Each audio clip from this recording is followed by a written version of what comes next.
Hi. So, welcome to my adoption journey. It is still ongoing. Um,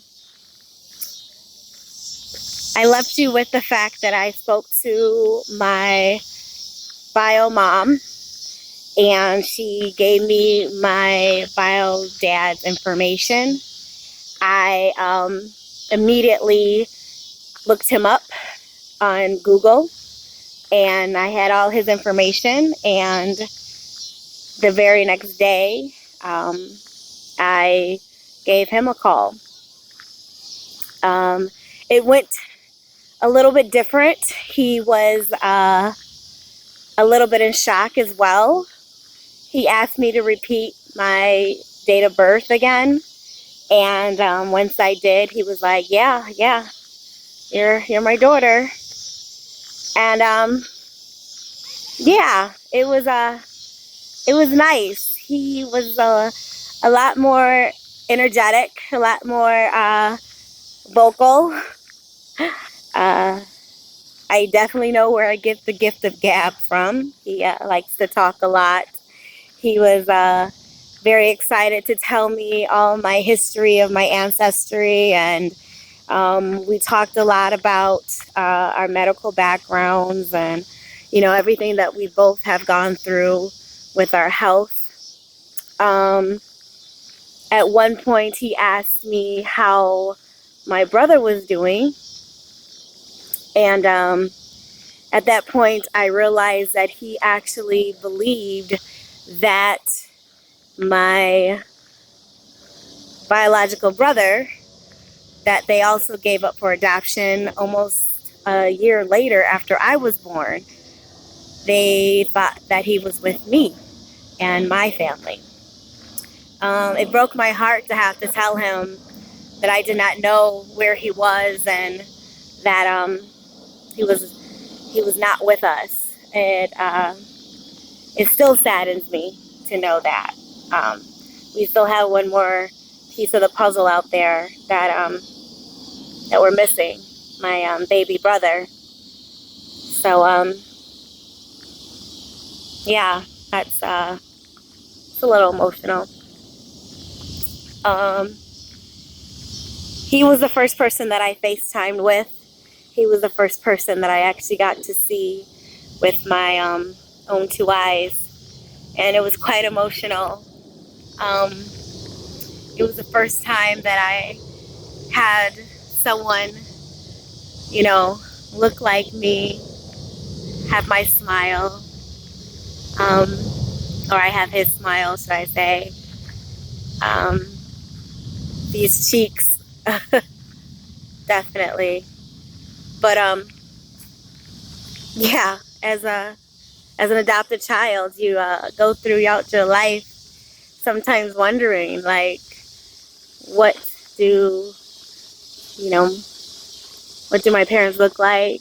If I have brothers and sisters, do they look like me? Do they talk like me? And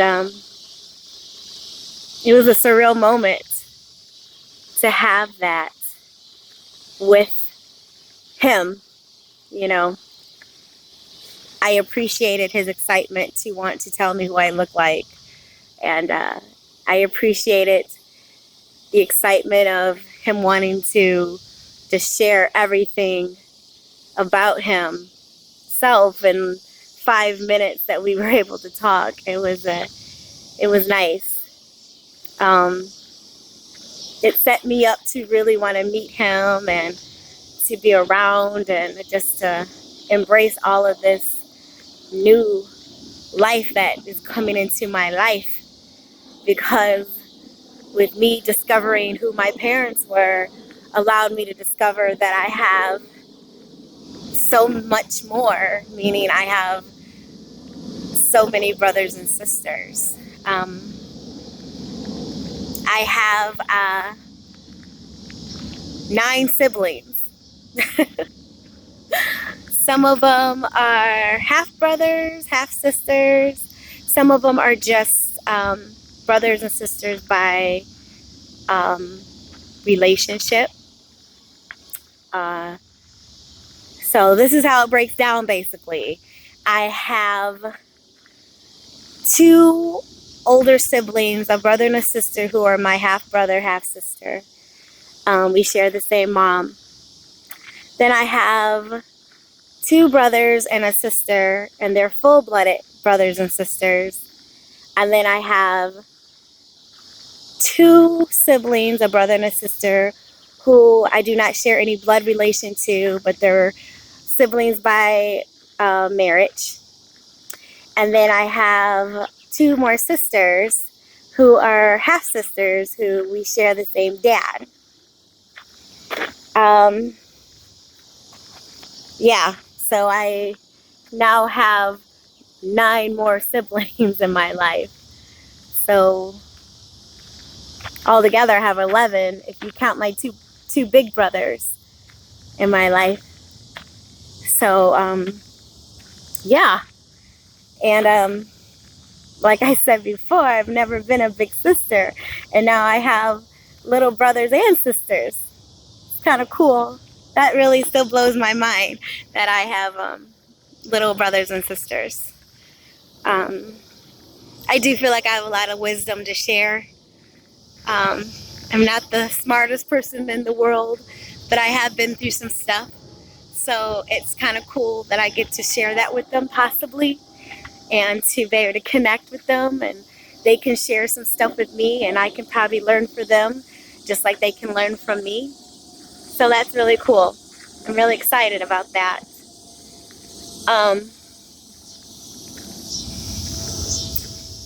Everything was pretty much going pretty solid with all of this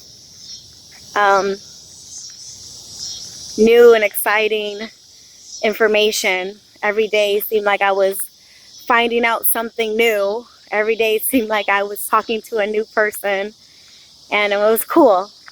It was one day at a time. Every day I talked to a new sibling. The first sibling I got to talk to was one of my younger sisters, and she's freaking awesome. I like her.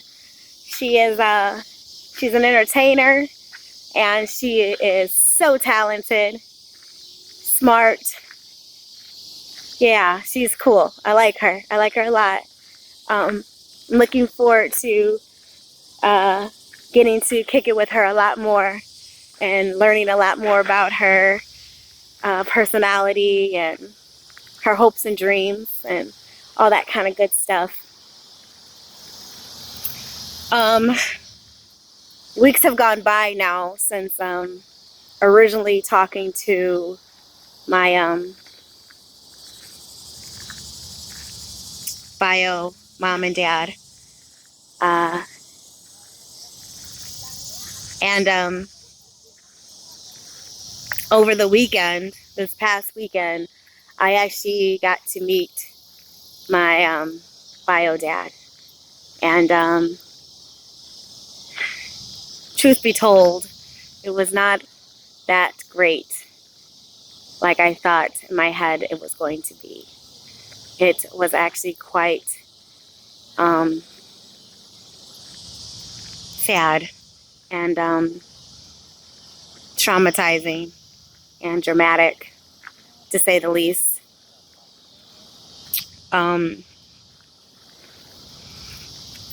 Really, this part of the whole pearls of wisdom that I have for this particular video is going to be like with this whole journey. If you are adopted person or you're going to adopt, there are many different scenarios that can happen when the adopted child seeks out their biological family.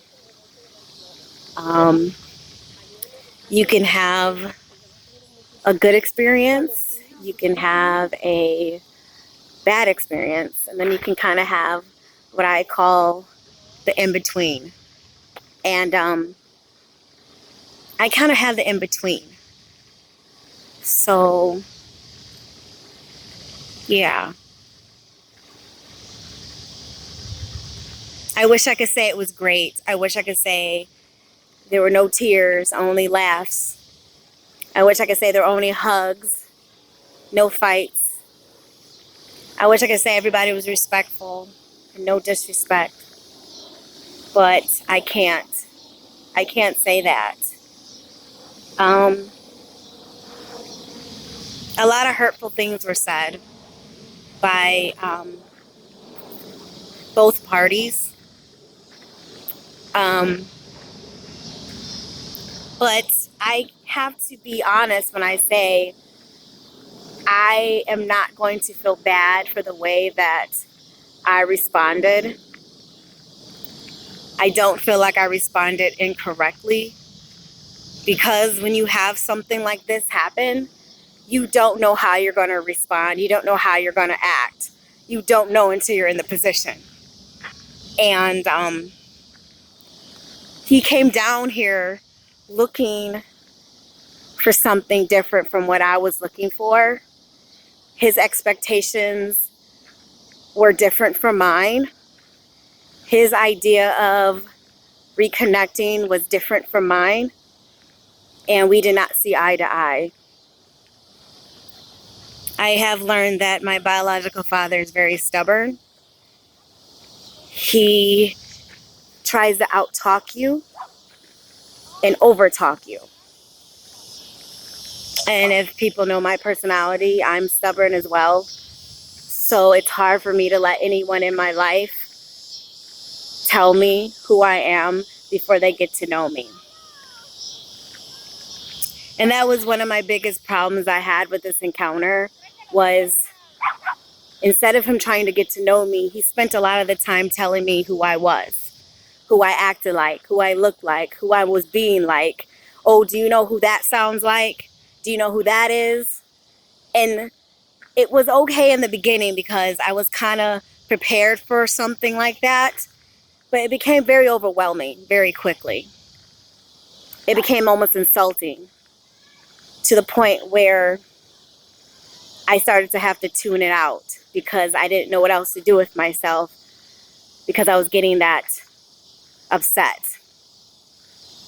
And I hate the fact that I allowed myself to actually get that upset at this particular time. He's a little too preachy. I believe in God, I do. But everybody takes in the Lord or their belief system differently. And I think it was really overwhelming and abrasive the way he approached it, because it turned into Sunday church hour in my own personal home, where you're supposed to feel safe and you're supposed to feel at ease. And he made me feel very uncomfortable. He made me feel very awkward, because he never took the time to ask me what my belief system was. He never took the time to ask me, what my faith was. I don't even know if he realizes what my faith is. And the fact that my children were here, you don't even know what I'm trying to teach my children. So I thought it was very bold to kind of have this very preachy God conversation with people that you don't know. No matter what, no matter if I was your biological child or not, you don't know me. You don't know anything about me. And I really felt like this was going to be the opportunity for him to get to know me. He left here probably knowing just as much as he did before he got here, which is a problem. He didn't ask me what my favorite color was. He didn't even ask me what my full name was. He doesn't even know my full name. He didn't ask me what my favorite food was, how I was in school, if I was quiet, if I was shy or loud or funny. It was all about him. It felt very much about him. And as the child, the one that feels like you were given up, the one that feels like they could have felt abandoned, You don't do that to them. You don't make it about you.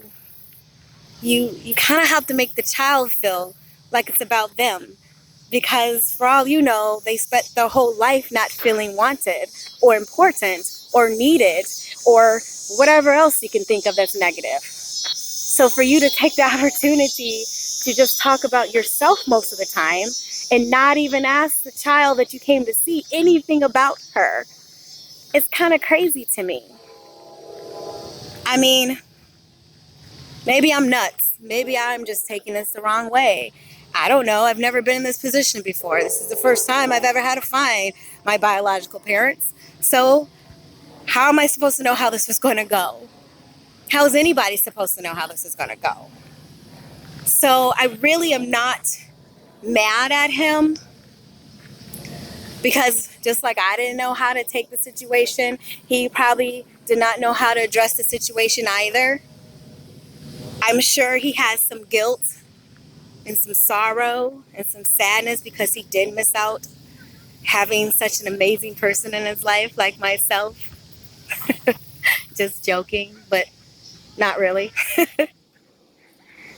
But I have to tell you, from the point of view of the adopted child, and this is all I can say, because I can't look at it in his eyes. From my point of view, I don't have the energy, nor the time, nor the care to care what he thinks, or even at that matter what my mom thinks. Because when this all transpired, I was a child, I was a baby, I was months old, days old, minutes old when I was handed over to someone else. So do I want someone to be in pain because of the decision that they made when they were young adults? No. And do I really want them to be feeling as though that they are being punished? No. That is definitely not my desire. But I'm going through my own struggle with this. So it's hard for me to care about the other person's feelings all the time when I'm going through my own emotional struggle as well. I can't be the one to be the bigger person and suck it up if I feel hurt or I feel disrespected just because you were my father. Well, I'm sorry, because you were this person who donated half your DNA to me. I apologize now, and I want to let you know now, I would never be able to look at you like my father, because I don't really have that knowledge nor love for you like I have for my parents. Not yet. Not yet. I won't say I will never, but at this very moment in time, I don't. At this very moment in time, what I'm doing is trying to just get to know who you are today. I don't care what happened before I was in your life. I don't care what happened before June 2018. I don't care. And I don't mean to sound mean. It's just my reality. I need to know from now what's going on, how we're going to build our relationship starting today. I don't want to live in the past. And I do get that your past is who makes you who you are today. I do get that. And I do want you to be able to one day share your story, but I'm going to be completely honest. You took the wrong time to share it. You took the wrong opportunity. Because like I said, you were sharing so much of your story, you left with none of mine. Not even a little bit. And I have a great story. I have an amazing story too. But you were so focused on yourself at the time that you didn't even allow me to feel like I was important. And this is the second time in my life I have felt non-important from you. So this is the opportunity for you to really make me feel special. And you squandered it. First impressions are a big thing. And you left me with a bad one. And I might have left you with a bad one too. I know you probably think that I was disrespectful because I yelled and I cursed. But you know what? I'm human. and I'm an adult, and respect is earned. I don't just have respect to give out to people just because they're older than me, because my parents taught me to respect my elders, but they also told me as soon as your elder does something to disrespect you or you feel disrespected, that you're no longer obligated to respect them off a merit of their age. And I'm sorry, once you called me a name and you said I was arrogant, that was the disrespect I needed to not have the respect no longer. I'm sorry. I've been thinking about this for the last 4 days. And I'm sticking to that. I'm sticking to my truth. I'm sticking to my worth. And I was worth more than you to ever call me out of my name. I was worth more than you ever to put judgment on me when you know nothing about me. I'm worth more. And as soon as you realize that, we'll be on a better situation. But you met me for the first time and you passed judgment on me. And you said a lot of things that day that were kind of rude. You were talking about other people. You talked about other people's weight and what they look like, if they were fat, and all these other kind of negative things that you said. And I still did not judge you. I still let it go.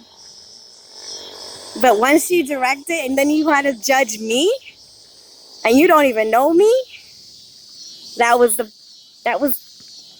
too much. I'm sorry. And if you got to know me like you should have been, you would have known that's a no-no. Michelle does not take kindly to people that say things about her that know nothing about her. Michelle does not like it when you talk about people's weight in front of her, because Michelle herself struggled with her weight all her life. See, those are things that if you would have talked to me and got to know me, you might have known those things. But you didn't get the chance to get to know me. So you said a lot of things that were hurtful in front of me that you probably don't even realize it. And because I was trying to be respectful, I didn't say anything at the time. So even though I'm sure you left here thinking I was highly disrespectful, I have to let you know I gave you a lot of respect because I let a lot of stuff slide. So, I mean, you're going to watch this one day, or maybe even one of your kids may watch it and pass it along to you. And I hope this is a way for you to get to know me without us having to interact with each other, because obviously that's not going to work at this time.